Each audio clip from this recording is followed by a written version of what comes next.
Good afternoon, everyone. Welcome back to another edition of Dojo Live. Today is Wednesday, August 25th, 2021.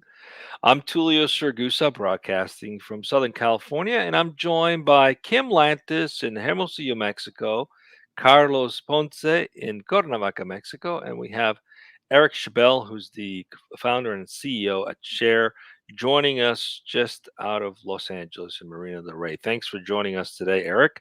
It's good to have you. It's a Can you pleasure. guys believe it? It's almost the end of August.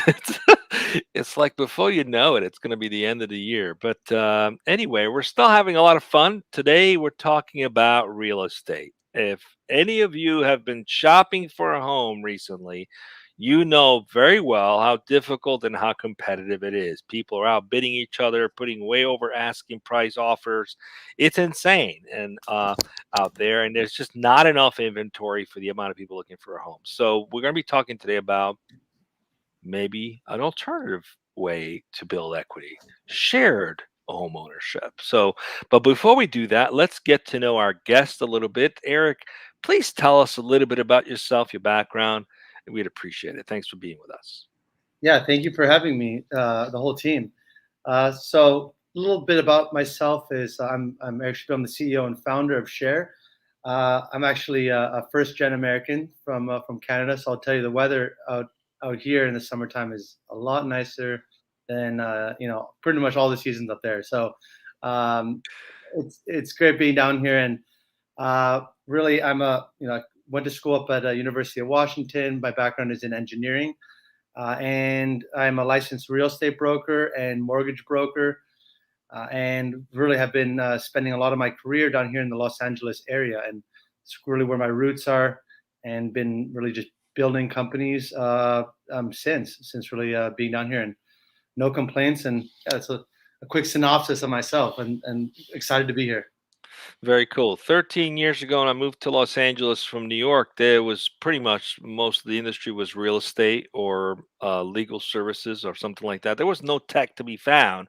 That's obviously changed dramatically. So it's an interesting intersection between real estate and technology that you've created. Tell us a little bit about Share. What gave birth to the company? What do you guys do?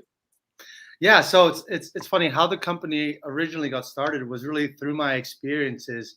I am myself a millennial, and I've been sharing spaces, co-living with dozens of people, ranging from being from college and even into living in Los Angeles. And I started looking into, well, everyone co-lives today, or at least the majority do, and they find each other on Craigslist, friends of friends, but very strange sites that still connect people, and wanted to kind of think about, well, how can people now get into home ownership, and how can it be more accessible? And when you crunch those numbers, it's some scary facts is that it takes on average, if someone comes out of college with no debt, and they earn $60,000 and they get promoted every single year with 10% increases in the raises, uh, it will take them at a minimum of 14 years to ever buy just one small single family home. That's the average home price right now, assuming home prices don't change over the course of the 14 years, which we know from historical records that's typically not true. So looking at all that data, and using myself as a real estate broker who have about 8 years in the space of representing clients, I know how competitive it is to actually help a client and actually be a realtor. In fact, 87% of all real estate agents in the first 5 years never make any money and quit the industry. That's per the National Association of Realtors. So essentially, I wanted to connect somewhat of a failing competitive industry of realtors and help them be more successful by connecting them to a whole demographic, the largest demographic in the country being millennials, trying to get home ownership and access that, and by providing the connectivity and a streamlined all-in-one platform. So, just to clarify what Share actually does, is it a marketplace for people looking to co-own a home? What does it actually do? Yeah, the value prop is where a home buyer can either and this is the majority of the scenarios, they know who they want to co-own with, whether that be your current roommate or a friend of a friend, or even one of your a parent. They access Share for our data feed for all of our homes. We are integrated with several partnerships across California. We have access to the top largest wholesale lenders in the country. So instead of trying to figure out, well, do you have Wells Fargo and I Bank of America? Well, we have to create an account for a couple months. You use Share to access our loan products. We originate those loans as well. You can connect with our independent real estate agents, as well as you can all in one centric platform where if you like a home, you simply add it to your favorites and your other co-owners can see that, and as well as do a group chat around that specific property and tagging individual real estate agents or other co-owners you may be interested in owning with. So it's a one-stop shop while also providing you the opportunity to sell your fractional ownership. And so right now in today's industry, it's a bit competitive and difficult to be able to get out of a fractional ownership.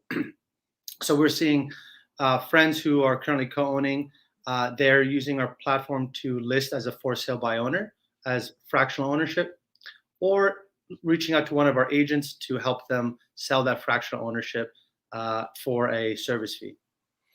Brilliant. Okay, let's dig in a little more and see what we can learn today.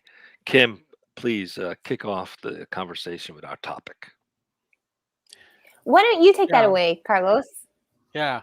Thank you, Kim. Oh, I'm sorry. Did Uh, I uh, miss the note here on the chat? I thought it was Kim yeah, doing. Go ahead, yeah. I Carlos. think I think no worries at all. Yeah. Affordable home ownership. So I'm sure that this is in the mind of a lot of people who wish to become owners. So how can we make it? There's a question. The question is, how can access to affordable home ownership be more accessible with software? That's the question we're going to be answering today. This is in the context of the topic chosen by our guests today, which is shared home ownership, a faster way to build equity and access home ownership.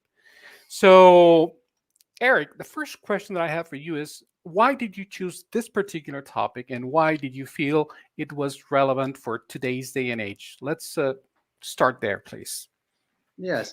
Um, so with this topic, not only it relates to, of course, Share, my company, but it is extremely relevant in such an unaffordable era where homeownership has been a dream that just seemed to have disappeared. And access and really these routes to software, uh, with my experience and my knowledge and what we provide, software is a huge improvement in getting into in getting home buyers into that accessible home ownership, simply because they provide knowledge and there's so many more resources now that that's available. All right, thank you. So, you said something interesting when we first started, that most co-owners or people probably been roommates for a while and they decide, you know what, we're progressing along in our career. If we pull our resources together, we're pretty happy as roommates. We could purchase a home and build equity instead of just giving away money to rent and basically never capturing any of that back.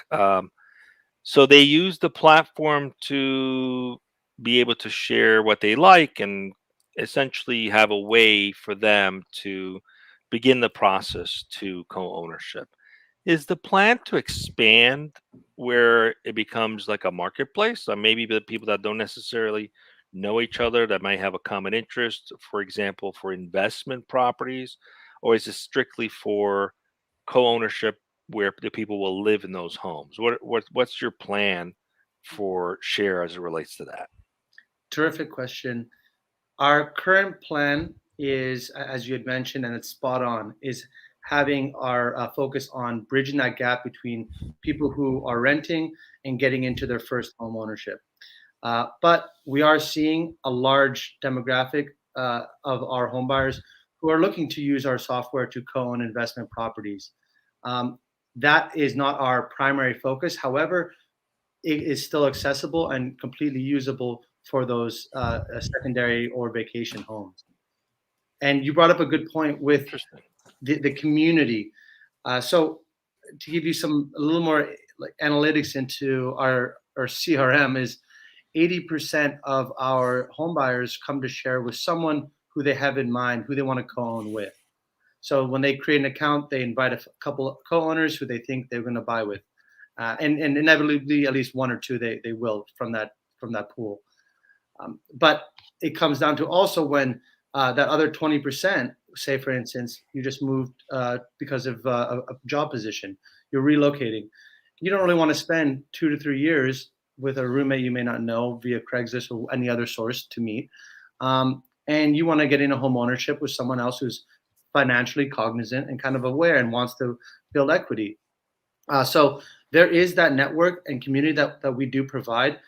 You're able to post on your news feed, connect to friends on Share. You can integrate. So we are a simple sign-on, meaning you can log in from Facebook or LinkedIn, upload your profile picture, and make yourself a little bit more marketable. And when you do want to co-own with, say, for instance, someone you may not know, you have the opportunity of flagging that property, which allows every co-owner to know if they see that home that that specific home buyer is interested in that property, and it's a way to essentially bridge that connectivity.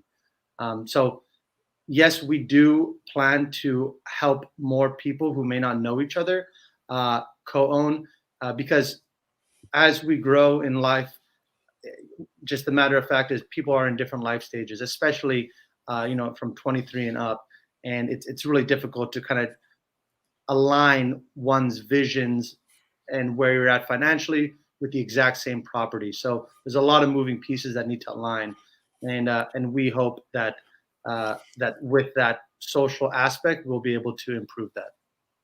Eric, from the layman, let's call it from the layman's perspective, or someone who doesn't know a lot about real estate in general, such as myself. So, would you mind clarifying what the difference would be with what's known as fractional ownership, for example? So that's my first question. And the second question is home ownership, or the way that Chair does it, or through Chair, is this with the purpose of living in the property like at certain intervals, similar to fractional ownership, or is it just for investment purposes? Mhm. To address the first point, it is fractional ownership, but given our demographic, we prefer to say shared home ownership because that is really what it is. Hmm. It's home ownership that's just fractionalized, and Hmm. so one way or another, you are sharing it. Uh, so that's the first point. It is one and the same, and it is specifically right now for residential single family homes, Hmm. for 1 to 4 unit, including multifamily properties. Hmm. And to your second point is this available for your secondary or vacation homes? It is, but as I mentioned before, Julio's point is we're focused more so on the primary case, which is a large demographic of unachievable home ownership. So we're seeing right now people who can afford a 400K, 500K home in California. These are people who want to co-own together, but home prices right now in California, the average is closer to 800,000. Yeah, I was gonna say, can you tell me where this 500K Yeah, homes are in California? yeah, it's tough even then. So, but there are still we are able to find them on more towards slightly more inland. So you're not going to Okay. be able to get a home quite in Santa Monica unless you do co-own with someone who's you know more than likely going to have to be a millionaire. But Th- This yeah, is very interesting, and I'm sure a lot of people can start to get creative with this. So, one of the things you mentioned was potentially a millennial who could co-own a home with their parents. So, do both have to live in the property? I know some banks are picky about that, right? You're gonna give you a mortgage, you have to be a resident in your property. Um, in other words, what I'm trying to figure out is, let's say someone wants to buy a home, but they don't have enough to put down, and they bring another co-owner who's going to share in part of the equity and build part of the equity and as an investment, but they're not going to live there. It could be literally a parent or a family member, or it could be someone who's a friend that wants to co-invest in the house, but you are going to live there as a person, but the other person isn't. Is that kind of scenario also allowed? And what are the limitation or challenges with the mortgage side of that when that happens? It's funny. I was actually just asked that question yesterday as well from a prospective investor, and with our and to your earlier assumption, yes, some lenders treat that differently, where they do require certain restrictions. However, per FHA, so Federal Housing Administration guidelines, so really backed by the government, the rule is for at least for the wholesale lenders that we're working with that they have implemented. Some may have implemented more stringent rules, but the ones that we currently work with, who are the largest lenders, wholesale lenders in the country, is only one of the co-owners need to live in the home for a period of 6 months and 1 day. Um, Wow. there are some other kind of weird restrictions where you have to have a mailing address, but those are more you know within that 6 month type rule. So, but to consolidate my answer is it's just one out of the. We go up to 5 different co-owners that can buy unrelated. That's Eric, amazing. how do you make sure, Eric, that I know that we're also discussing the software part, but I'm also curious as to, because we're talking about multiple people or several people who can co-own a home. How do you handle through Chair, or how does Chair handle, mm, let's call it, possible conflicts of interest or disputes between homeowners? Is there, or how does Chair help avoid Mm. these possible challenging situations as conflicts of interest or disputes? Yeah, great question. Now you need to kind of look at it as two different lenses, one from a legality standpoint and one from an overall brand standpoint. From the legal standpoint, we are the marketplace and the connector. So if you co-own and you make a bad investment decision, that is unfortunately on your hands, and that's out of our control. However, from a branding perspective, we do our best to make sure that the transactions go successful. And how we do that is by proactively suggesting each co-owner to use our custom contracts, which are tenants in common, or us helping them create an LLC. And this is a free service that we provide for our co-owners. And really, it helps outline their relationship in case one of the co-owners were to stop paying, and what their exit solutions will be, whether that be selling it on Share or using an agent as a for sale by owner, or having the other co-owner buy them out. So we do structure those contracts in place, and we strongly recommend that these co-owners use it to be more successful throughout their transaction. And if you want to have a, say for instance, you co-own an investment property, well, who's going to manage the home if you're not going to live in the property? Mm. That's a question we get asked very frequently. And so we actually have now a few different partnerships with some larger startup companies that will actually manage these homes for our co-owners for a management fee. And so we've been able to introduce those people, our co-owners, to now this management company for a small referral fee as well. All right, thank you, I Eric. um Oh, I read an article, I think it was yesterday or the day before yesterday, and it was fascinating. There's a small town outside of Rome that has 100 homes, and the government is offering each home for a euro, €1, basically for $1, as long as you commit to renew them within 3 years. And you have to put a deposit of a $5,600, something like that, which you will get back after you've proven that you've renewed the homes. And I was thinking to myself, what a great idea. Except I don't live in Rome. So it would be awesome if I could like make the investment to renovate this home, but someone with someone local, and you buy enough of them that you could actually create potentially some real estate value that you could rent out or make vacations home out of it, what have you. Is there a plan to expand beyond the US? And what are some of the limitations for doing that? Because the software could basically marry anyone, any two people or number of people that want to purchase a home together. Does it have any limitations in terms of legality for doing this kind of thing beyond the states? What are your thoughts on that? It'll come down to the lender restrictions. And so one value prop, as I kind of alluded to earlier, is the vesting period that one must have with a lender in order for that lender to actually to guarantee a note, and issue out that loan for the multiple co-owners. And so what we do is, as a mortgage brokerage, and providing those loans to our wholesale lenders, we're able to bypass that red tape. So it will come down to whether or not our wholesale lenders are willing to go international. At this time, it's no, but I'm not saying that there is an opportunity overseas. We just had not developed those relationships yet. Yeah, I'm thinking, foreign countries are buying into the U.S. all the time, right? So it's like, let's turn the table a little bit, see if we can buy some of it.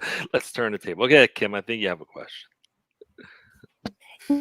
Yes. First of all, I hope this works. As you can see, I've been having some difficulty technically. Sorry. I may have missed something, but my question for you is, I'll be honest, in my ignorance, I didn't even know that co-ownership of a home was a possibility until today's show. So what do you at Cher do to even, is there a big marketing strategy behind this? Is there like this gap, not just of making it possible and connect potential buyers, but even letting people know that you can do this? How do you go about, is it just me, or is that a problem that you have to overcome as a company? No, you're not the only person in the world that does not know about co-ownership. I promise you that. It's how we go about in our terms of our marketing strategy, is really touching on those pain points about paying those rent, how it increases, and how unaffordable homes are. And so when they get to Cher, we provide a lot of financial literacy and tools for them to get educated. Many of whom, as I mentioned, these are first-time homebuyers, so they don't know, from left to right, what's going on, and so they have some small nominal amount of down savings that they've been trying to put towards something. They've been using fintech applications, say for instance Robinhood or other savings apps. However, now they're trying to figure out, well, what do I do with my savings? Because I don't know how to home own or co-own. I mean, I know home owning by myself is unaffordable. I'm not married, so who am I supposed to buy a home with? I can ask my parents maybe, but none of my friends own a home either. So I guess I can just keep renting, and that's kind of their logic. And so when they get to Cher, we provide them hands-on customer success, connecting them to our home buying team, asking them a series of questions, and providing them our knowledge hub, which has thousands of pages of how to co-own, terminology, and educational tips and tricks on getting into home ownership. We also integrate, we have a new AVM model, which essentially allows the buyer to know, which isn't this unique novel aspect of Cher, but it allows the homeowner to know how much equity they're going to be potentially building up. And what we position ourselves as well, always to be thinking ahead, where you're going to be building equity, but remember, Cher is a stepping stone. You build equity, and the end goal is for you to own multiple assets or buy a home on your own when you want, and get that financial freedom. So that's the unique aspect around our AVM, where we're always trying to encourage that home buyer to build their equity and then apply it elsewhere to another investment as well. And that helps with our also customer lifetime value, where once you're done co-owning your first home, buy your next home using Cher, or co-own a secondary vacation home even using Cher. I mean, it's such a Nice. disruptive thing you guys Yeah, have because created. the accessibility. It's amazing. Go ahead, Kim. Oops. I think we might have some delay on the side of Kim. Kim. So I was just going to say, probably, think about this. yeah. Most people who have roommates. I'm just like comparing to a city like Los Angeles. Some people might rent a home together, and they're spending $10,000 plus per month, and so each individual might be spending $2,000, $2,500 per month towards rent, which they don't ever get that back. I mean, they're pooling their resources together to create equity for themselves. Even if they stayed in it for 3, 4 years, that's money they're going to get back, especially with the valuation of the homes going up. It's just smart. It's just super smart way to use your money. You're going to be sitting with a roommate for 10 years anyway. You might as well own something. I didn't think about this until today's show either. Go ahead, Kim. I think you had a follow on, or you, Carlos, had a follow on as well. Well, I do, but I think that Kim, are you there, or is she I frozen? did. I I think. talking about. I love the flexibility. Am I behind? I think there's a delay. Can you hear me? It's okay. You look like one of those person behind one of Ah. those Not witnesses my day, folks. protection Not my program day. thing. I was thinking the same thing. I owned a home once. You can disguise your voice. You can get a Forget it. home. Forget about me. The show must go on. Go ahead, Carlos. I know. You I was asked just, the question. yeah. One more thing before we go. I mean, we're approaching the final segment of today's conversation, so I wouldn't want to leave today's show without asking you specifically about Share as a company. And this is because maybe a lot of some of the viewers out there who might be watching could potentially be your employees, or they might want to come work for you. What would you say to these people that makes Share a great place to work, or what would you tell them about your company that would entice them to want to come work for you? Basically, what defines Yeah. you internally as a company? So to start, and with your latter point, they don't work for me. I work for them. I'm a figurehead. These guys are the ones building the company. So that's the first and foremost type of logic that we run at the company.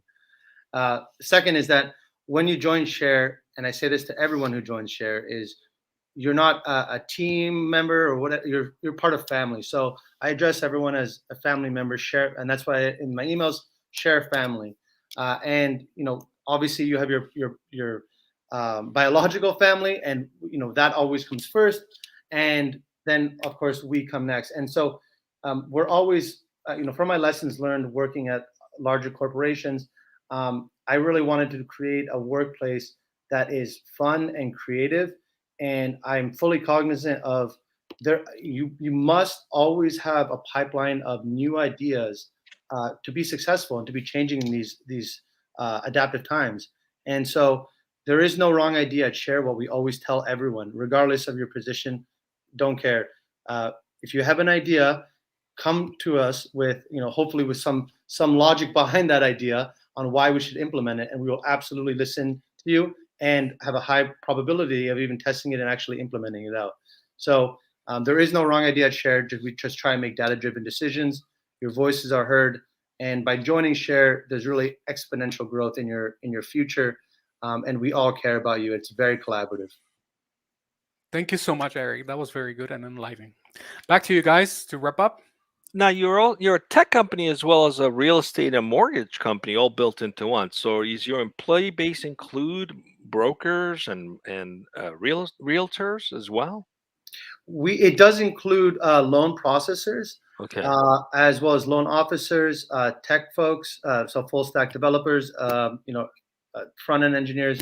Really, so long story short, yes, tech, loan officers, and for real estate agents, no, we have we have independent real estate agents that are not Right. associated with Share, but we encourage them to create their account on Share, because right now we have, I would say, it's closer to 70, 80,000 home buyers that Wow. are trying to connect with agents, and that's where we need your help, agents. If you're listening, please join, because I'm a real estate broker, and I can only handle so many clients on my own.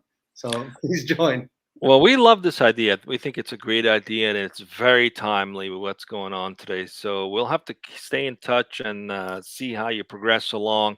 Thanks for being with us today. We're up on time. Just hang out as we go off the air in a minute. But Carlos, we got one more show tomorrow, right? Indeed. One more show, Tulio, and it's going to be interesting because we're going to be talking about ransomware. So we're going to be answering one question, and the question is how cloud-enabled organizations can rapidly recover their distributed applications from ransomware attacks. And this is going to be with the conversation with Govind Rangasamy, the founder and CEO of Apranix. The topic, rapid recoveries from ransomware, predictably. So that's what we have right here on Dojo Live tomorrow at 12 p.m. Pacific. So join us, don't miss it, and be safe. Thank you, See you everyone. soon. See you soon.